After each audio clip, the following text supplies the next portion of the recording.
I don't know. I just keep saying December 31st. We only have one meeting. Yeah, that's officially when you're done. Maybe I'll have to call a special board meeting on that sometime around there. So Hey, we're gonna have one spot left open that we're gonna have to post for. I think we should. I'm pretty sure we're going to be all set. Yeah. When I talk about the board elections, I'll kind of go over where Okay. we are. Okay.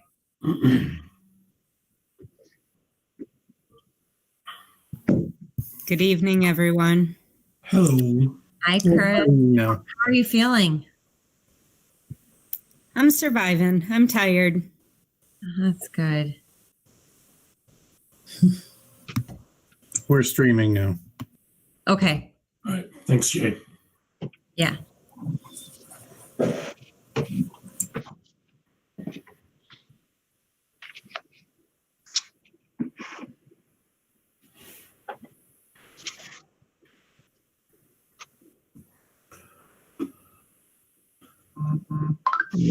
I've got 7 o'clock by my watch here, so I'd like to welcome everybody and call this meeting to order. If you could join me for the Pledge of Allegiance, please. I pledge allegiance to the flag of the United States of America and to the republic which stands one nation under God, indivisible, with liberty and justice for all.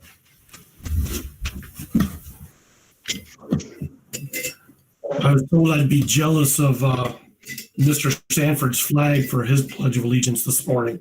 Supposedly he had a big one, so.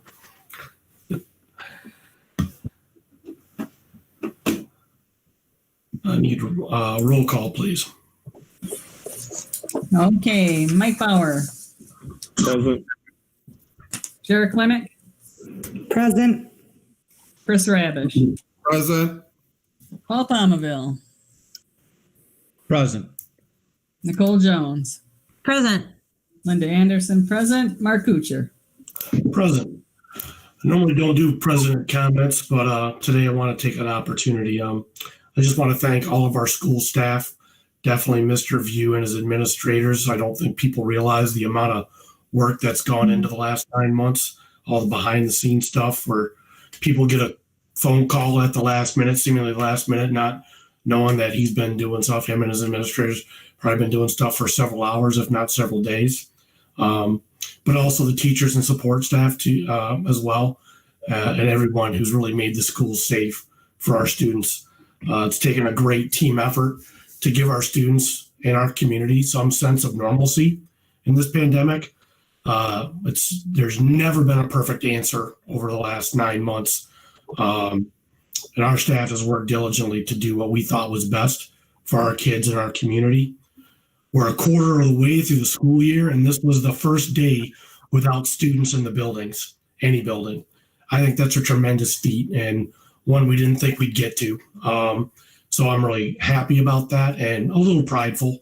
I know other schools haven't gone into session one day or went into school one day. So thank you to our staff, the parents, the students for doing their parts, and Pinconning and the surrounding communities. Thank you so much for making this happen. So I think we did pretty well with that. Any additions, deletions to the agenda? None. If not, need a motion to approve. So moved. Support. Motion, support, any discussion? All those in favor say aye. Aye. Opposed? Abstain? Motion carries. Community comments? Is there anybody that'd like to address the board? There are none in the form. All right. Thanks, Jay. Just keep them queued up so we can get to them at the end if they get in here. Student Spartan? Yes. Can everybody hear me okay? Yep. Yes. Perfect. Awesome. Okay, so for the students of the month, for the month of October, for our middle school, our student Spartan is Stratton Briggs, nominated by Kristen Maxwell. Miss Maxwell said that Stratton has been doing a great job this year, both in the classroom as well as virtually. He works hard on all assignments and seeks out help when needed in class, in and out. Raises hands to participate or ask questions, and contacts me through email when we are virtual to communicate or reach out for help. Your student of the month for the middle school, Stratton Briggs. Woo, great. Congratulations. And for our high school is Alexis Strauss. Alexis was nominated by Miss Eigner. Alexis is a great student in person. She works hard and is always prepared for class. She is also kind and is always there with a helpful hand. She aids a student on crutches, jumping up to help whenever needed. She actively helps take charge to clean desk at the end of the hour and is all around an outstanding student. Our student of the month for high school, Alexis Strauss. Great. Thank you much. Congratulations to both students. Yes. And thanks to the staff for nominating them. Yes. Consent agenda. I think Joel joined. Mike, do you want to have Joel offer some feedback right now, or do we want to move forward? Well, let's get through the consent agenda, and then he'll be my first talking point. How's that sound, Joel? Okay. All right. So we have the consent All right. agenda. I'd like to make a motion to accept the consent agenda and pay bills totaling $565,150.95. Support. Motion support. Any discussion on the consent agenda? Roll call vote, please. Mike Bauer, Yes. Nicole Jones, Yes. Chris Rabish. We lose Chris. Is your mic off, Chris? Is he still on mute? I think it said Chris left the meeting. Uh-oh. Paul Palmaville, I wonder if we're having Yes. connection issues. Derek Klimick, Yes. Linda Anderson, yes. Mark Kuchar, yes. Yes. Thank you. Yeah. Thanks, Linda.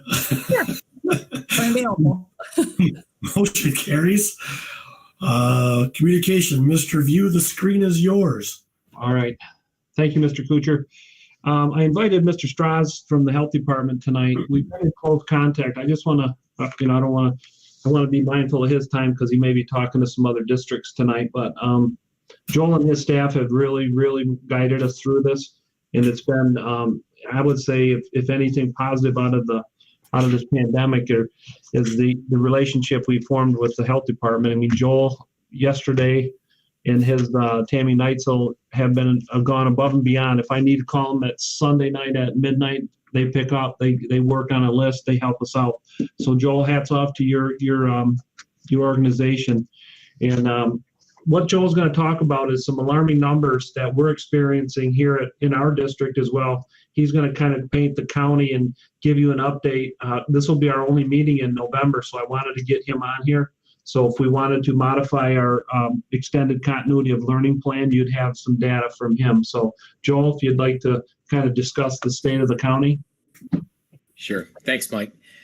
So back in August, I think when I first talked to the board here, we were at less than 1,000 cases, confirmed cases, probably about 700 or 800 cases since then. And we had just had a rise in the number of cases, but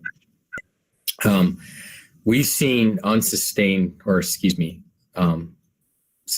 and unseen growth in the virus in the past 6 weeks. And I'm going to give you some data from where we are currently at and where we have been in the past. Right now, our county, Bay County, is in a level E rating. That's the highest risk rating from the state of Michigan. We have been there for approximately 2 weeks.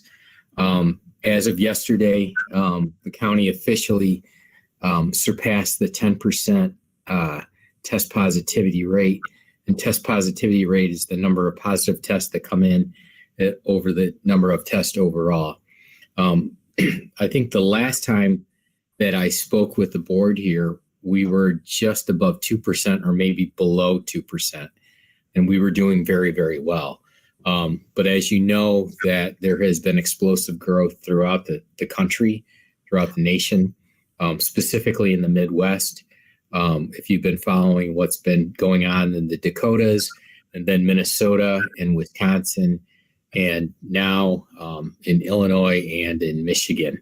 And it looks like the same thing is happening in Ohio, but it's happening everywhere.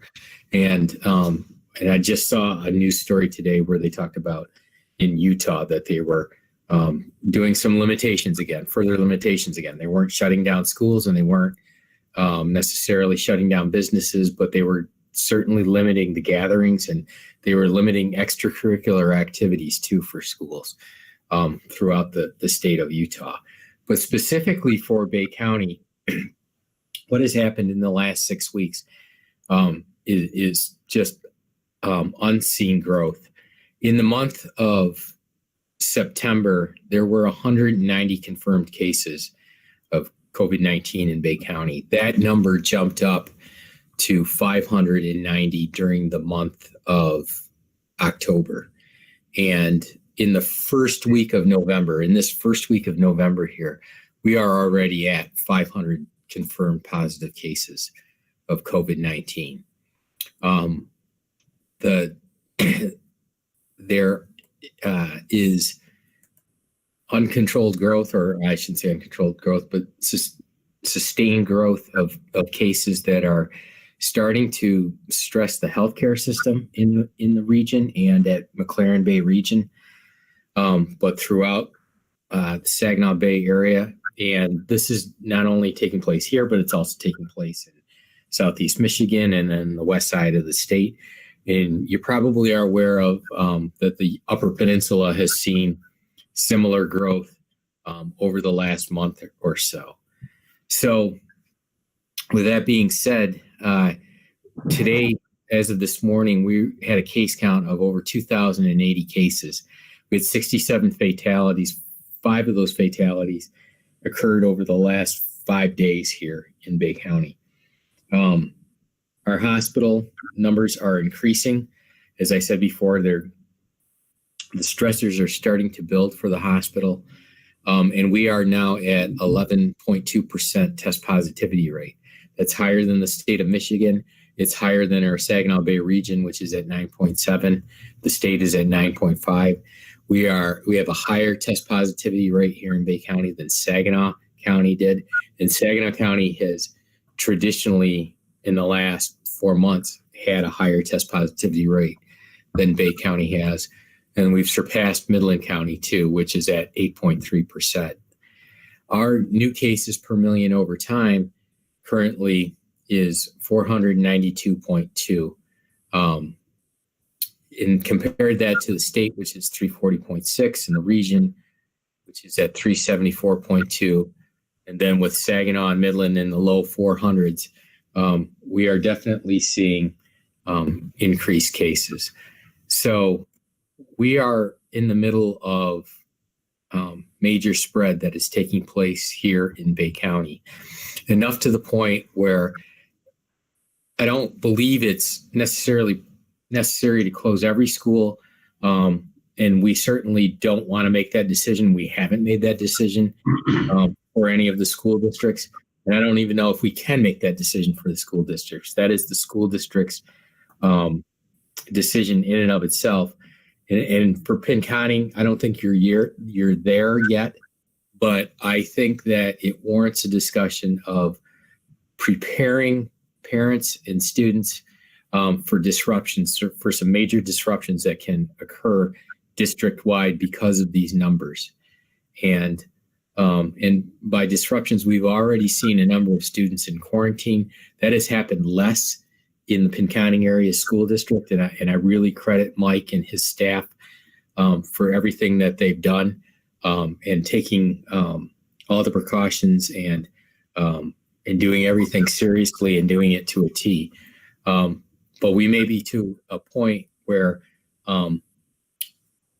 regardless of whether or not that we've got actual spread between students in school, that we may be seeing like disruptions because either A, teachers are in quarantine, or B, faculty and staff and teachers and even students are starting to exhibit symptoms and test positive.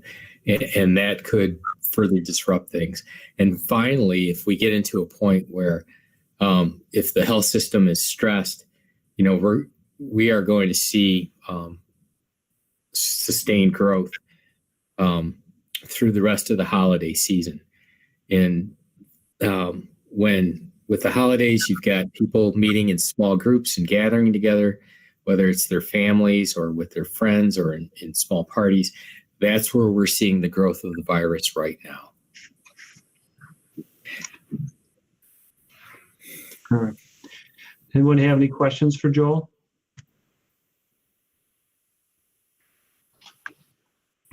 Joel, we've started it in the last probably 72 hours.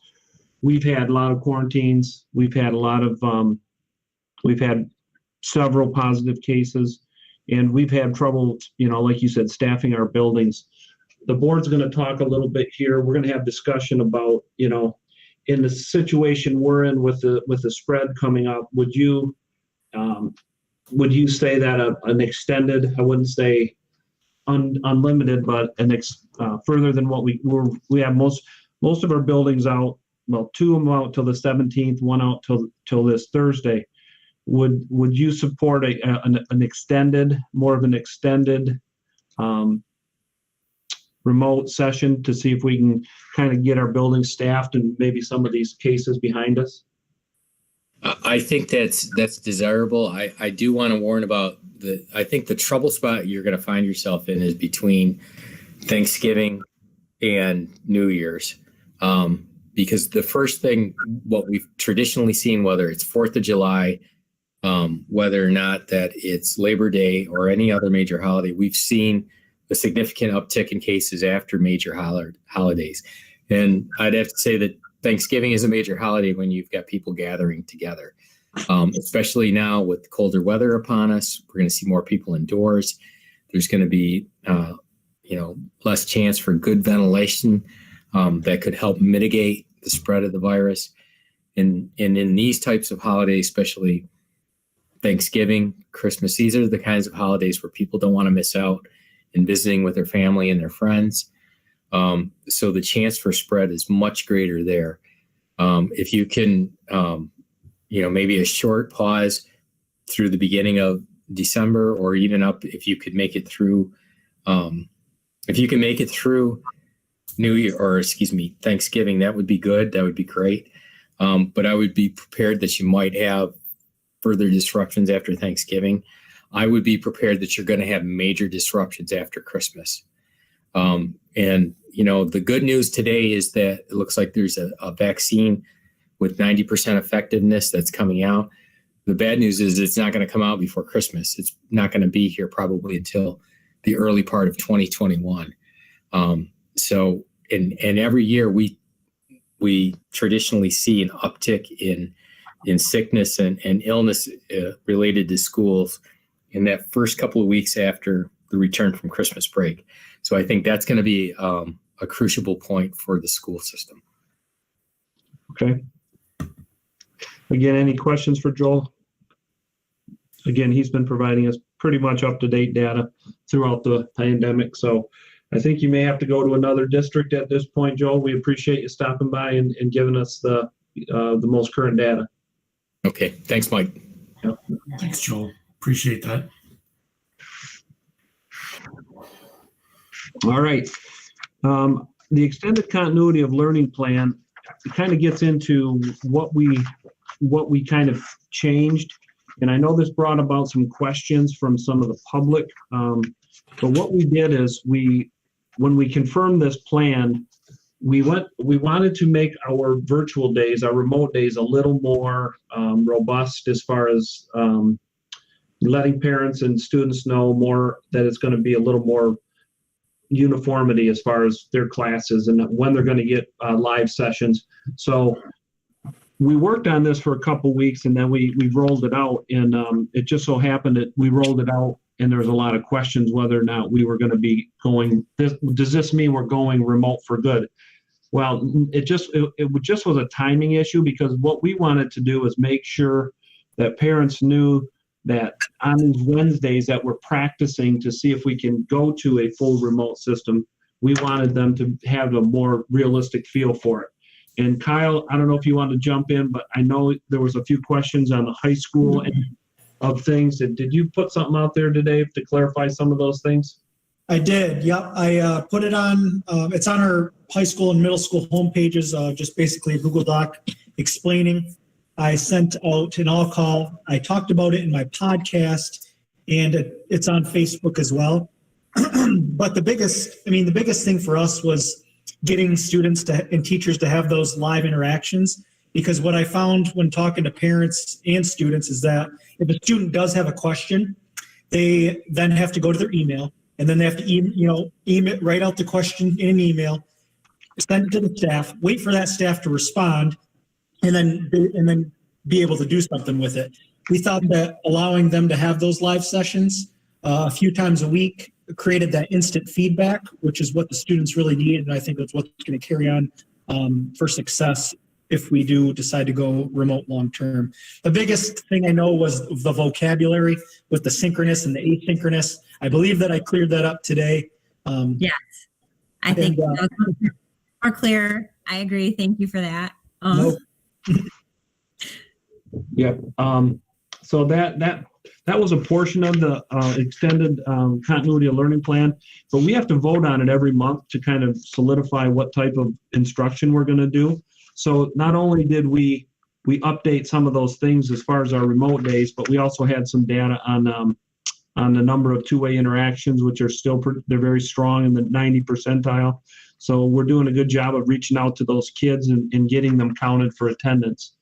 But the portion we might need to change in this plan is it basically says that we are going to continue to go face-to-face on a daily basis. And that's where I think later in the board meeting, we needed, when we vote, we may have to tweak that depending on what we want to do moving forward. Right now, we have, I'm going to give you this, we have about 12 teachers who are in quarantine.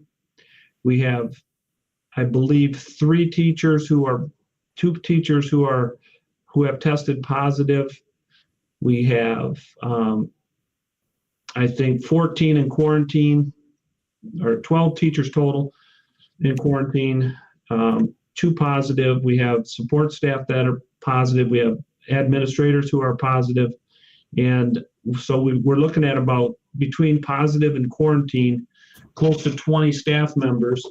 And we have about 65 or 68 students who are quarantined.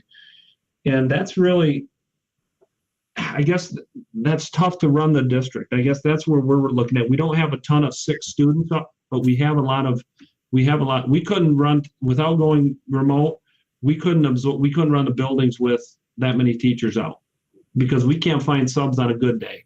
We can't find sub-secretaries on a good day. No. So this is really exasperating, those types of things. So I guess when we get to the point where we vote, I would discuss the fact that, we may need to look at a longer remote session, and I'll get input from the board, but that's a portion of this plan, and I'll bring that up later in the board meeting when we go to vote, okay? Then we can have discussion on it. That sound good, Mark? Yeah, sounds good. Our emergency operations plan, we just went over recently. Mark Furman guided us through that. He was our former emergency coordinator, and we basically reviewed the plan, which is we're mandated to do every school year. And one of the things that, part of the plan, we had to look at our evacuation sites. We had to renew our contacts in the city where we would go. We reviewed with the staff what a lockdown looks like, what a shelter in place looks like. So we updated all the names. So every year you get staff who leave and administrators who leave. So we kind of did all the housekeeping on the emergency plan. So that should be up to date. And I will have copies for the board next week or next board meeting, so you can look at those if you'd like. And I will be reviewing that with probably Deputy Seifert, who has been working with the high school here. So he's our new liaison that comes by the high school. So I'm going to review that with him. Any questions or input from the administrators on that? Is that pretty clear as what we updated? All right. Sounds good. November 3rd PD Day. We had a virtual PD Day for the ISD. I thought went very well. It was it was virtual, but a lot of good information. I think Christine Shireen helped plan a lot of that with the Curriculum Council. I think the sessions I attended were very well put together, as much as you can be when you're virtual. But Christine, I thought staff was pretty happy with the content that was provided, don't you?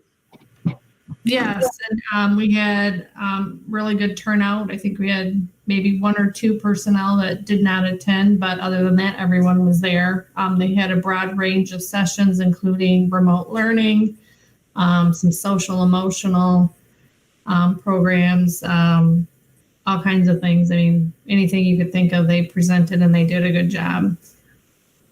Okay, yeah, me too. I thought the same. Anybody else comment that attended or? All right. School board election results. I'd like to congratulate Nicole Jones on her 3,000 and some odd votes she received to retain her seat on the Pinconning Area School Board. And also Mr. Tom Badefer will be a new, I won't say new, but coming back to the board. He also secured a 6-year seat. I've reached out to the county clerk as well as Craig from the paper, and we really they haven't been able to certify or give us the names of the write-ins. But I do believe, this is my own unofficial vote tally. This isn't certified. And so, but I will tell you this. I believe Paul Palmaville was the only write-in candidate for the 2-year term. So I can with high degree of certainty say Paul has secured the 2-year seat. Mr. Doobie, Brad Doobie, informed me that he went and switched his, he was also going to be a 2-year write-in, but he switched to the 6-year term. So I believe Mr. Brad Doobie would have secured the 6-year term because he would have been the only write-in candidate that filed at the county clerk's office. So at this point, I believe all our seats are filled, but again, that's unofficial. Somehow it has to go to the canvassers to certify that. I talked to the county clerk, I believe Friday of last week, and that's what they told me. Craig, are you getting that same story?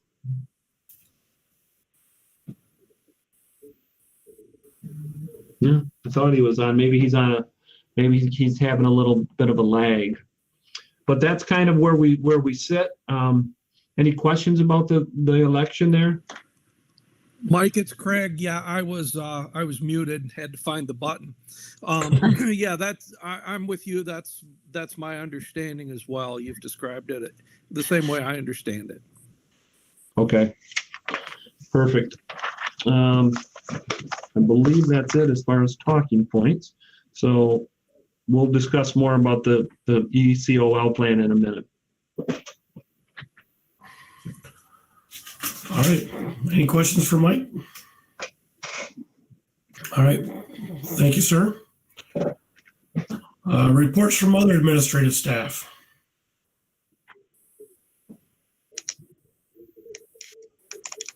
Anybody? I just want to mention that we are getting ready to feed students Wednesday. If they come to the high school building between 1 and 2, we will have meals prepared for them for the days that they will be out from Wednesday on. So we are working on that, just so that you know that we're trying to cover as much as we can. Great. Thank you, Sue. Mm-hmm. Athletically, we had Kinsey Jacobs participate in the state finals last weekend in Ann Arbor.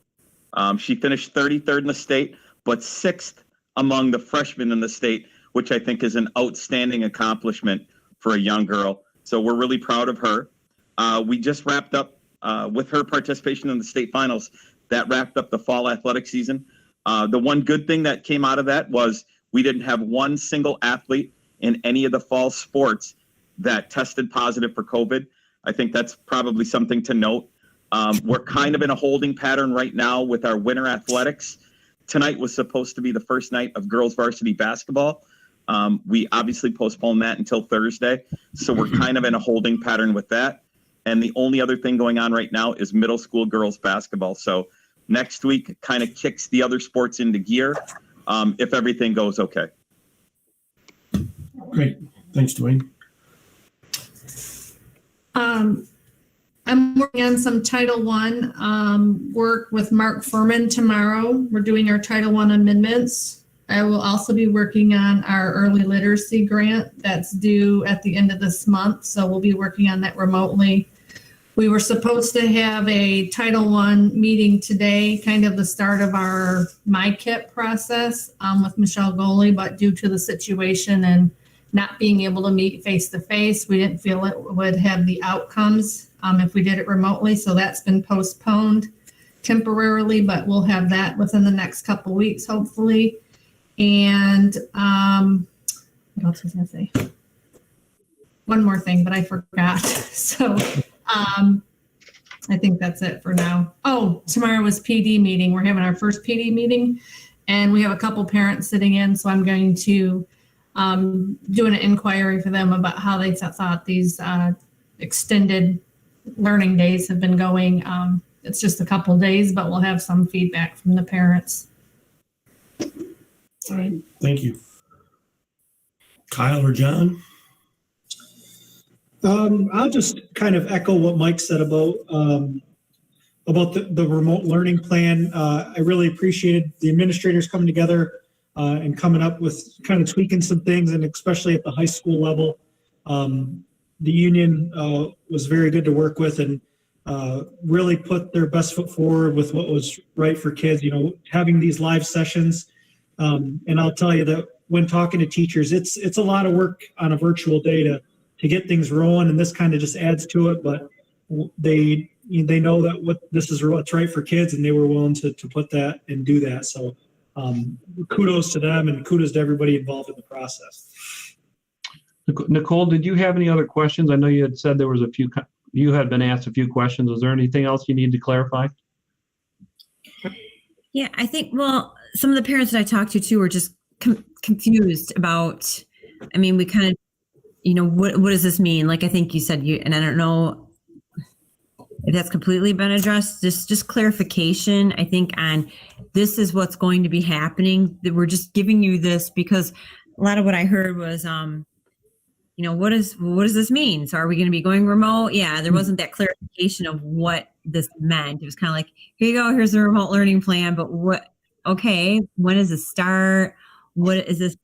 Like we were in, like Mike, you had said, it kind of came at a time where all of a sudden we had all these positive cases and we're all going on quarantine. So it was kind of like, so does this mean we're going on quarantine from now on? Or so I guess I still feel like that kind of maybe needs to be clarified more. I don't. I can say that with when I did my all call, and I'm trying to, so from now on, whenever I do an all call and it's really, really important, I'm just going to I just tell parents not to hang up the phone, because I did say that in the original all call but with everything with Central closing down, Linwood closing down for the week, I think there was just kind of mass confusion. Like you said, it was at the wrong place, wrong time kind of thing. It was one right after another. First Central was closing, and then Linwood, and then the high school, middle school. It was like boom, boom, boom. I always like, and when I talk to my friends too, that we're a lot of times we let it go to voicemail on purpose, because then we can play the message back as many times as we need to, because there's so much information a lot of times. And if I listen to it and I can't listen to it again, I'm like, oh, did he say this? I don't get all the information. So it's nice when it goes to voicemail, because then you can play it over again. So you make sure you get all the information. But I can Yeah.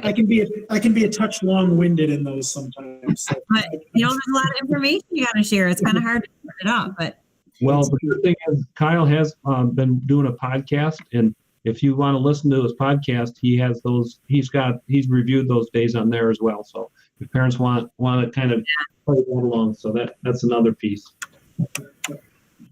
I'm sure it's challenging, and I appreciate, you know, all the information, all the efforts, and I know it's a lot of information to put out there, so it's appreciated. Thanks. I can say at the K-5 level too, I know John and I have been working on this letter. Actually, John started it, but we've been working on it for multiple weeks, and then we had the union input, etc. And again, it was a timing thing when I had sent out a letter Friday, and everyone's in the parking lot picking up their kids, and they got the central phone call, so they knew of the closure, and they were questioning, "Are you closed?" And I'm like, "No." Well, 2 days later, yes. But I was glad I had sent that letter because we have a schedule, you know, of our daily schedule, and it's going to be. We were going to Wednesday practice that remote day. But we're practicing it a couple days early, but that's what we're going to have our parents and students will be obligated to do all those times. We're not doing a full 6 day hours online. It's going to be about 2 to 3 hours that the kids will be actually face to face on the computers. And we're providing their specials times at their regular time as well. So yeah, hopefully, I mean, if parents have questions, you know, they can reach out and call John or myself, and we can elaborate that for them as well. Thank you. John, I'm sure you're going to be silent like normal. Mm-hmm. Good answer. No, they explained it all. I kind of figured. Ride the coattails. Good man. Do we have any board committees? Okay. Brings us to the non-consent agenda, which we'll have to have a discussion here.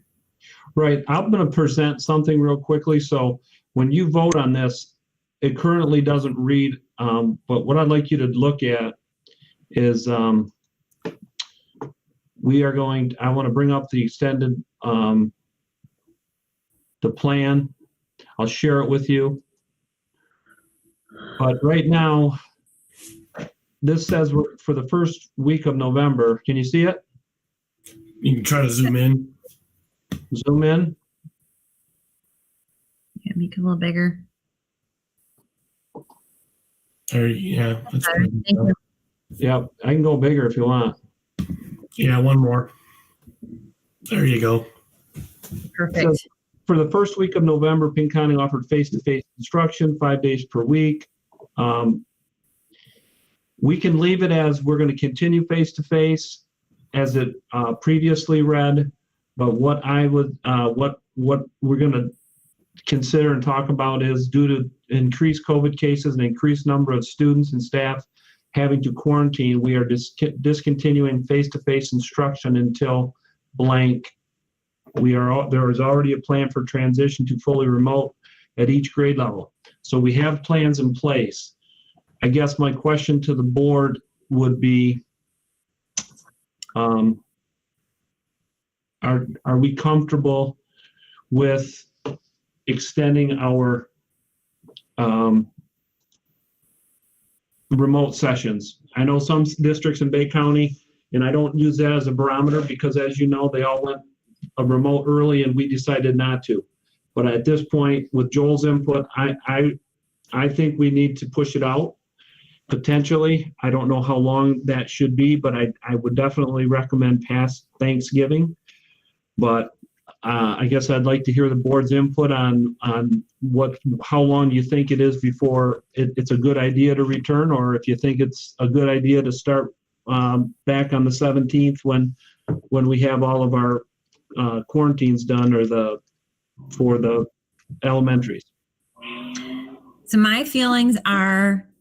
my thoughts were based on listening to him. He's like, it sounds like you're going to have more cases after Thanksgiving, like between Thanksgiving and New Year's.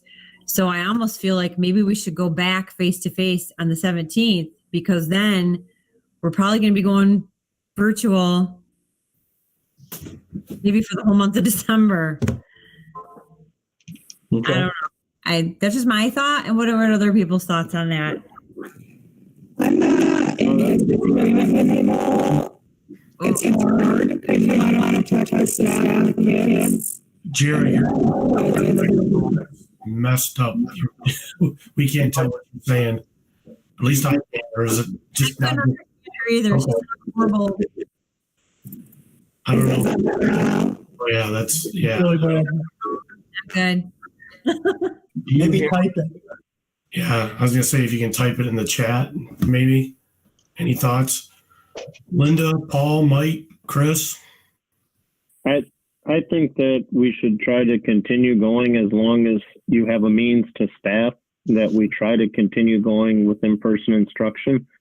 I think the plan just needs to reflect that at a moment when you can no longer operate due to either your staff not being available or a sudden high rate of infection, that you are allowed to go remotely immediately. At that point, the board gives you the approval to go, but try to go as long as you can right now.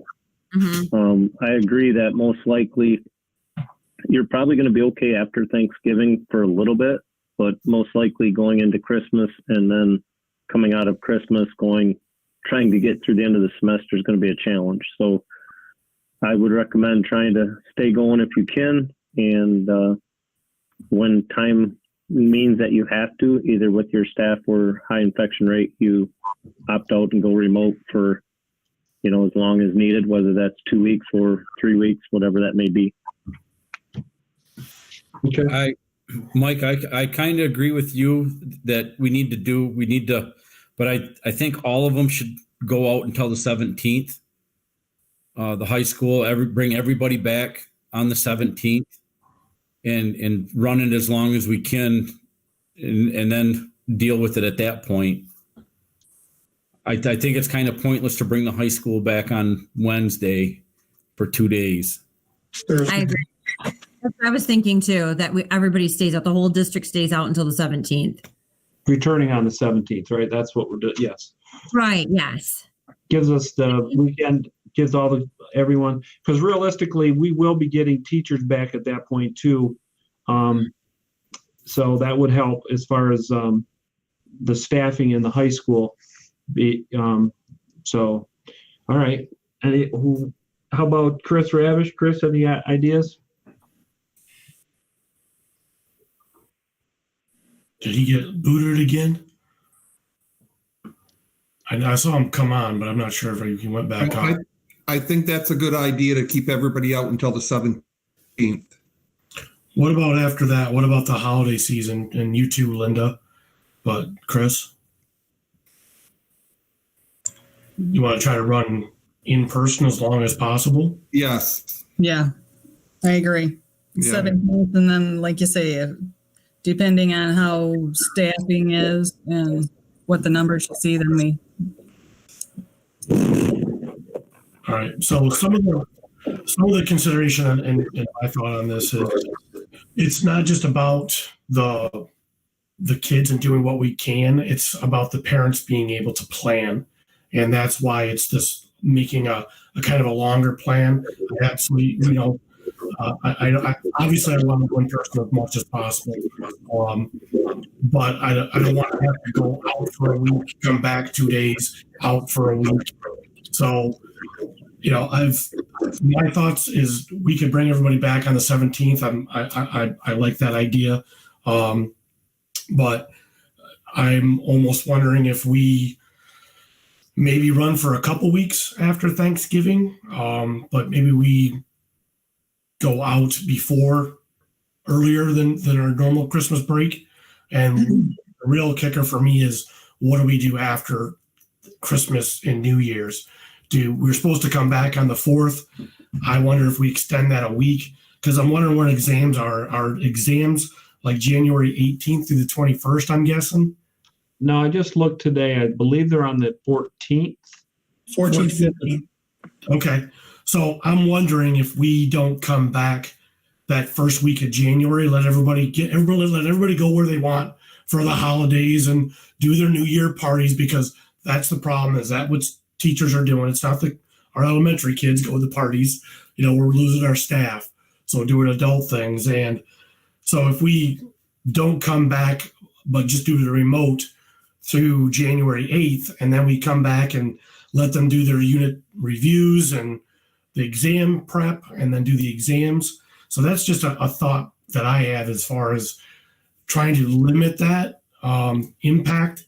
I would suggest not coming back until January 11th, that Monday, that week of the exams. And maybe we play it by ear after Thanksgiving.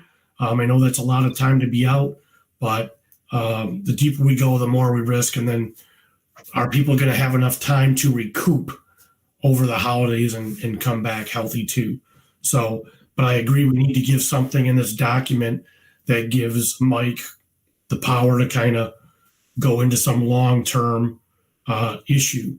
Now, so as far as another meeting, we don't have a meeting scheduled for that Monday of Thanksgiving. So in 2 weeks' time, I just wonder if we need to schedule that, or if we'll just schedule that as an emergency one. If we get more information over the next 2 weeks, that we may need to reconsider and give you a better directive.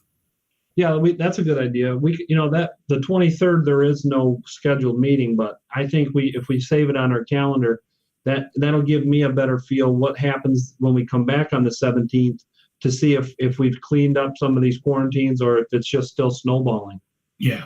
And then Christine, I think what we can do with this, with our ECOL that they're going to vote on, is it would be technically the one that we're still going to be face-to-face, I believe. And then it would read that we're basically just quarantining or doing remote till the 17th. Or do you want to plug it in there and just put 17th? Can I ask a quick question? Yeah, go ahead, Kyle. I might have missed it. I might have cut out. Are we talking about after Thanksgiving as well, or just after the Christmas holidays? Well, we haven't decided yet. I guess what I would look at is, I like the suggestion of, let's give this time to settle down and even keep the high school, middle school out until the 17th. So every building's out. And then is it on the 17th they would come back, the Tuesday? They would come back on the 17th. So, and then let's bring them back, and then we'll have a board meeting. So they come back that Tuesday. The following Monday, we have a board meeting. We'll have about 2 weeks worth of information. We'll see where the county's going.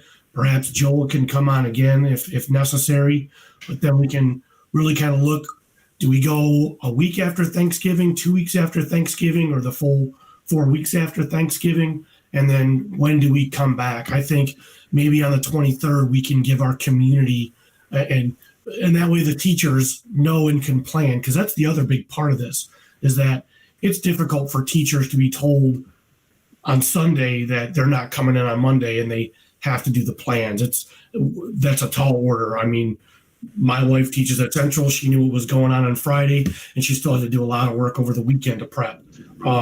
So we're all right making that decision, but we have to let our parents be able to plan for it and our teachers and staff be able to plan for it. So we need to provide as much guidance in as much advance as possible. So that would be kind of my recommendation, is that makes sense. Bring everybody back on the 17th. Let's plan out a meeting on the 23rd, and then we can hopefully establish what we want to do over the holidays. I like it. That's a good idea. I think if for time's sake, we could limit that meeting to the, to pretty much that topic if need be. Yeah. That way, I know some of you may be heading out of town or whatever, but you should be quarantining. Well, here's what the document's going to look like that you're going to vote on. So I'm going to share my screen again. And Mark, while he's doing that, I think breaking early the 18th of December is not a bad idea.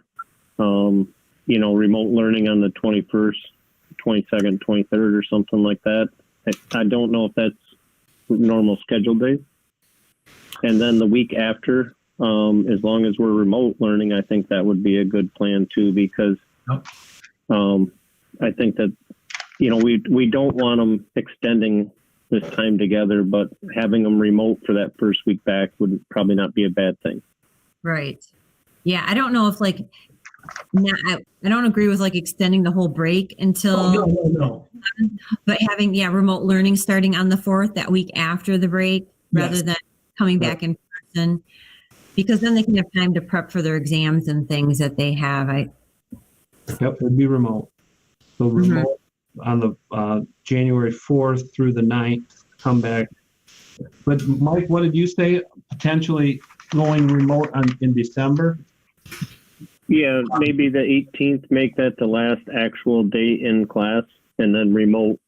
When does your Christmas break start right now? Is it the 24th or 23rd? 22nd. What is it, Dwayne? You just said it today. Yeah, last day I believe is the 22nd of December. So you could make it the 18th of December, and then 21st, 22nd could be remote. Right. So we'd have December 18th through December 18th would be the last in day. Two remote days, the 21st and 22nd. Yep. And then you do another week of remote, January 4th through the 8th, and then bring them back in person on the 11th. Those are things to ponder, right? We're gonna solidify that on the 23rd, right? I would think that. Okay, because in this plan we're going to vote on tonight, says the first week of November we went 5 days face to face. Due to increased COVID cases and increased number of students and staff having to quarantine, we are discontinuing face to face until November 17th at all buildings. So that will be, and then it talks about all the other things, how we're going to do our remote days and all that. So that's what you'll be voting on, that we're going to go with this. Christine, you might want to put in here also that we'll be scheduling a board meeting for November 23rd. I put that in the public comments, basically a summary of what you just said. I just put the board wants to reconvene on November 23rd to discuss the option for early release prior to the holiday season. The district will consider the option of breaking on December 18th. December 21st and 22nd would be remote days. Then return January 4th until January 11th, which will be remote instruction, and return face-to-face on January 11th. Very good. Could I offer up one suggestion though, Christine? Because semantics has been so critical. Can we not use the word breaking? Can we say going toward remote? Because my fear is if kids think the 18th is the last day before break, yes, there will be no work accomplished on the 22nd. Yeah, good point. Right there, I'm done. Yeah. Okay.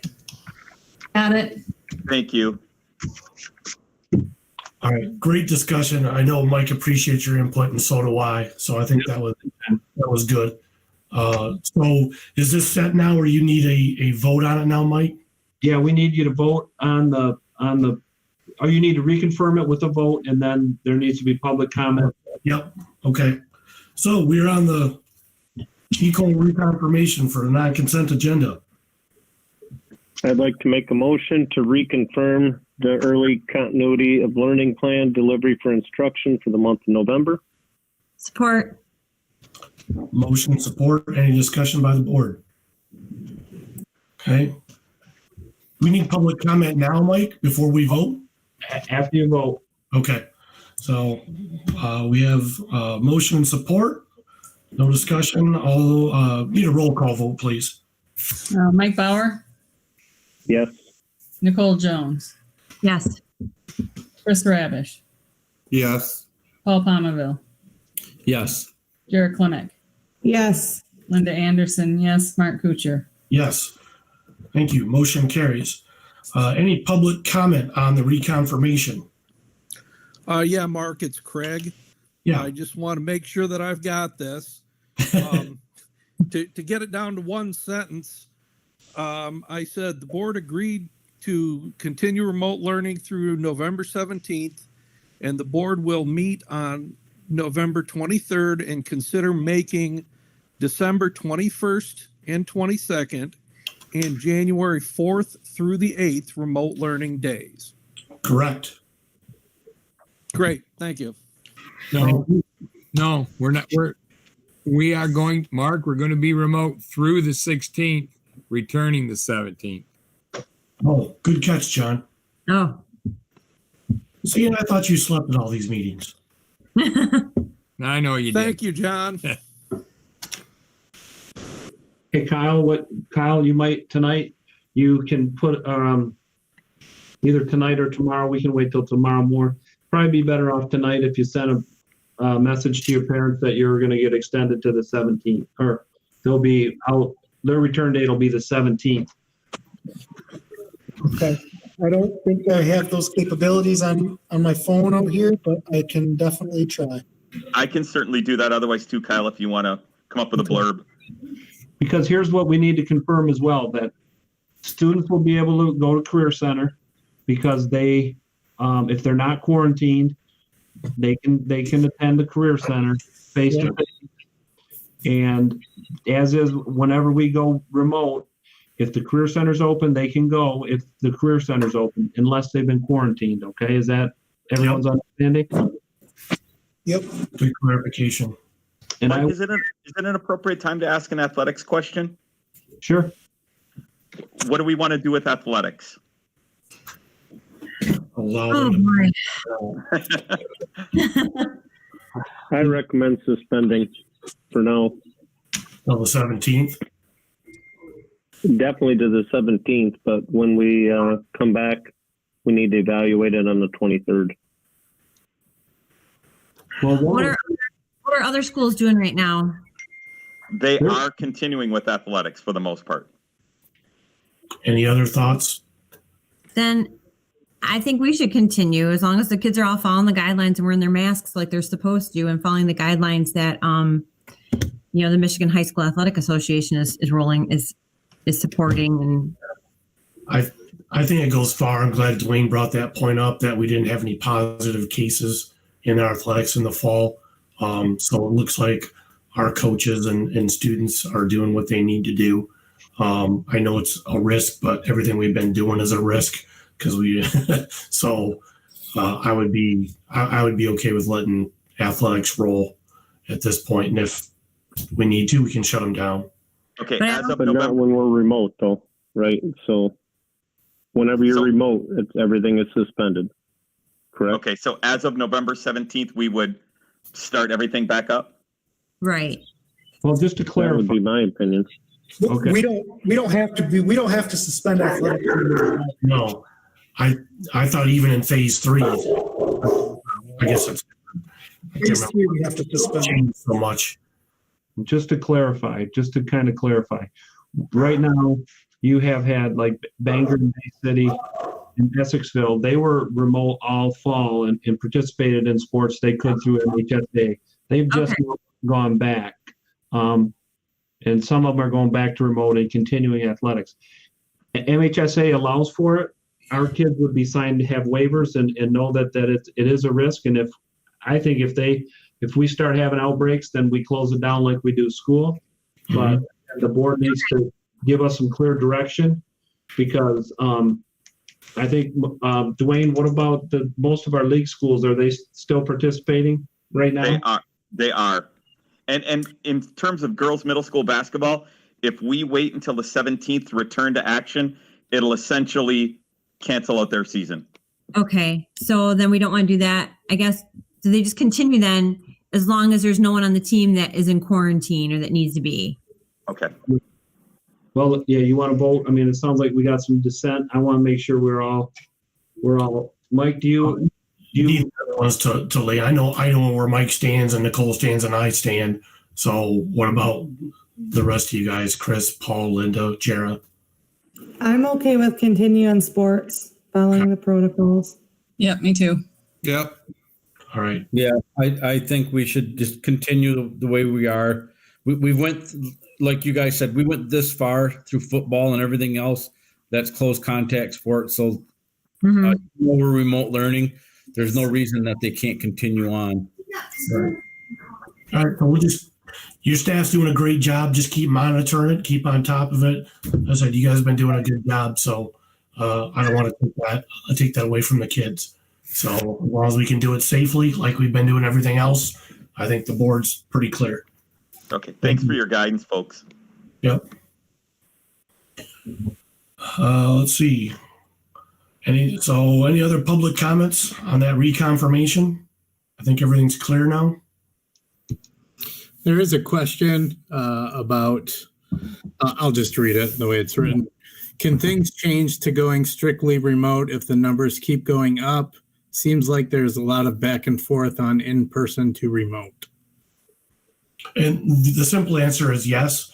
And that's why we want to meet on the 23rd to give a more concise answer so we don't keep going back and forth, is that maybe in the height of this, we need to go remote. That's why we'll debate when or if we'll go remote before Christmas break and how far after. And we'll have a lot more information 2 weeks from now. So we don't want to bounce back and forth. We have new information every day, and it's an evaluation every single day to decide where that line is, and we don't ever want to cross it and err where it puts us in an unsafe environment. So it's just calculating things, but we'll try to be as consistent as possible. Any other public comment? There are no more that I can see, and no one has filled out the form. All right. Thank you very much, Jay. Discussion items from the board. I think we had a lot of this discussion, and I want to thank you guys. I know Mike appreciates the guidance, and I'm glad that we can agree to disagree sometimes, but we're all about the kids, and you guys do a great job. I'm very proud to be on this board, and I'm very proud to have the staff that we have. So again, thank you to everybody in the school and also the community for doing your part and helping us stay open. We'll try to keep doing a good job for you. Anybody else? If not, I'll take a motion. Like to make a motion to adjourn? Support. Any discussion? All those in favor say aye. Aye. Opposed? Motion carries. Meeting adjourned. Thank you, ladies and gentlemen. Thanks, everybody. Bye-bye.